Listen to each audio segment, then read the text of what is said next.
some of the guys in the room talked about a bit of a sluggish start for whatever reason, maybe not having their legs or whatever. What did you see early on that you were missing? I thought the first 7 minutes of the game, I agree with them. After that, I thought we settled in and played. They were quicker to pucks. We were slow to close. They had the puck in our end a fair amount early in the game. But, for me, the difference was the power play. It's not even close. Their power play zipped it around. We couldn't win faceoffs, so they stayed in our end for 2 minutes, zipped it around and scored goals and lined up again. And ours turned it over and went to break out again, and then turned it over and went to break out again. And then guess what? We turned it over again and then went to break out. And a lot of talk about having a quarterback and stuff. That had nothing to do with the quarterback on the power play. That had to do with the forwards. And really high-end, talented, skilled forwards that you put out there that can win you a game in that situation, just turnover after turnover after turnover. Disappointing. On fan appreciation, obviously you prefer to win a game like that, right? Yep. Oh, I thought you were making a point, and I was agreeing. I guess I should ask the question. No, we obviously want to win on fan appreciation night.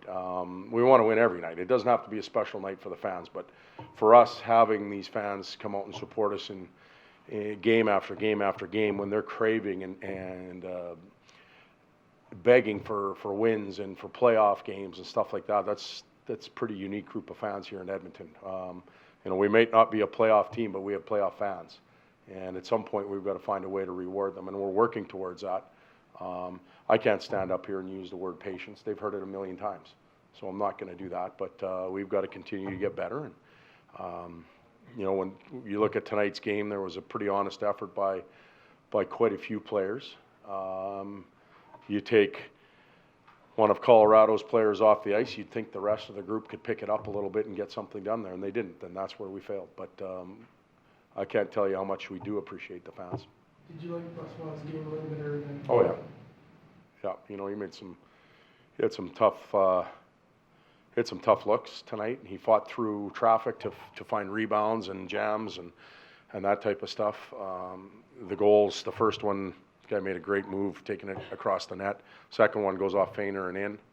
And the third one's a redirection. So I don't think we can sit here and talk about LB's lack of saves, because he was much sharper than he had been in games prior.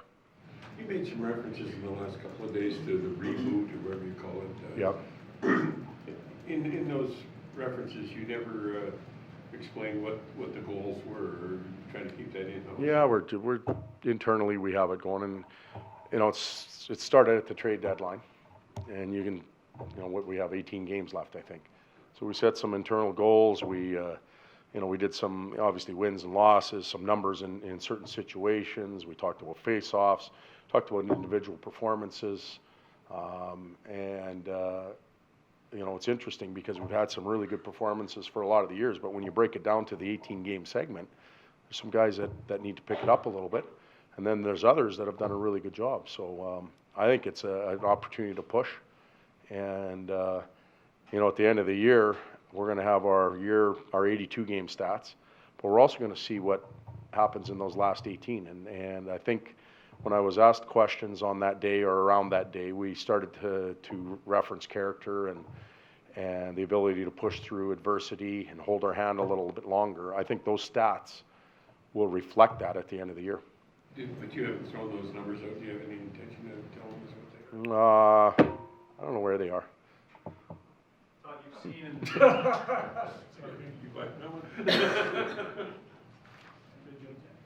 you've seen in recent games the power play at its best, and then the power play a little bit more frustrating. Is there a clear picture to be drawn between the difference on a good night and a bad night? Well, this group tonight, it got on somebody's tape, and it had to get cleaned off, and the puck had to get settled down, and we had to get everything the way we liked it. We're setting the table, get the fork in the right spot and the spoon in the right spot, and then by the time you're ready to eat, it's a disaster. The table's all messed up again, and you have to go and set a new one. When we scored 4 or 5 against St. Louis the other day, the puck moved, the shot went to the net, we outbattled the team, we outworked them. This was a pretty group that was red rotten.